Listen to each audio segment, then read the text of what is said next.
ঢাকা শহরে জ্যাম দিয়ে আজকের এই ব্লগটা শুরু করছি। আর এই ইট পাথরের খাঁচা থেকে মুক্তি পেতেই আমরা বন্ধুরা মিলে যাত্রা শুরু করি এই নগরী থেকে দূরে কক্সবাজারের উদ্দেশ্যে শান্তির খোঁজে। আমাদের যাত্রা শুরু হয় গ্রিন লাইনের কাউন্টার থেকে, আর দীর্ঘ 2 ঘন্টা অপেক্ষার প্রহর ভেঙে হাজির হয় আমাদের বাস। ফর দ্য ফার্স্ট টাইম বাসের একদম ফ্রন্টে বসবো আর এখান থেকে রাস্তার মজা নিব। সেদিন বাসের সামনে বসে দারুণ এক অভিজ্ঞতার সাক্ষী হয়েছিলাম। মাঝরাতে বাস এসে থামে গ্রিন ভিউ হোটেলে, আর সেখানে আমাদের ভোজন রসিক বন্ধু শীর্ষেন্দু খাবার টেবিলে তার কারিশমা দেখায়। আধো ঘুম ভাঙতেই দেখা পাই সকালের, আর তখন আমরা চিটাঙে, কিন্তু ঘুম কিন্তু সবার তখনও ভাঙে নেই। অবশেষে চলে আসলাম আমরা কক্সবাজারে।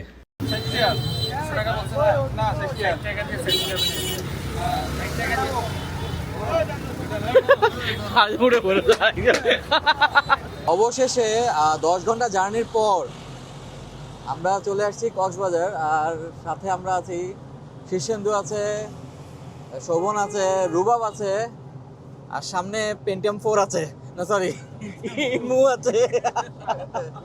আমাদের এই ট্যুরের কিন্তু স্পেশাল রিজন আছে, সো এটা আমরা পরে বলবো। একটু মনে করে দিস, হ্যাঁ রিজনটা। একটা পিছনে নিয়ে বসছো এই জন্যই এই অবস্থা। পিছনে কই বলবো তাহলে? আর ব্যাগ সামনে নিয়ে বসলে পিছনে এই ব্যাগটা এখানে দুটো ব্যাগ এখানে পাগলা ব্যাগ পিছনে নিয়ে বসে বসতে পারে। যাই হোক, হাসাহাসি হবে। দেখ ভাই দেখ, এই হচ্ছে আমাদের পেন্টিয়াম 4, আচ্ছা ইমু পাখি। ও ইয়েস। চলে আসলাম হোটেল সাইমানে, যার অবস্থান কলাতলি পয়েন্টে। ভিতরে প্রবেশ করে চেক ইনের কাজ সারতেই চলে আসলো ওয়েলকাম ড্রিঙ্কস।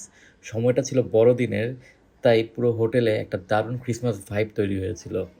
আমাদের চেক ইন করতে অলমোস্ট 2টা বাজবে, 2টার সময় রুম দিবে আমাদেরকে। সো তখনই দেখাবো আমাদের রুমটা কেমন।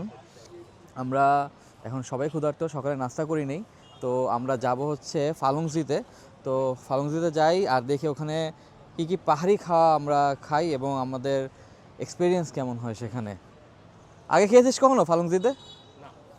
খাইস নি তো? ফার্স্ট টাইম, আমাদের সবারই মোটামুটি first time. So let's go.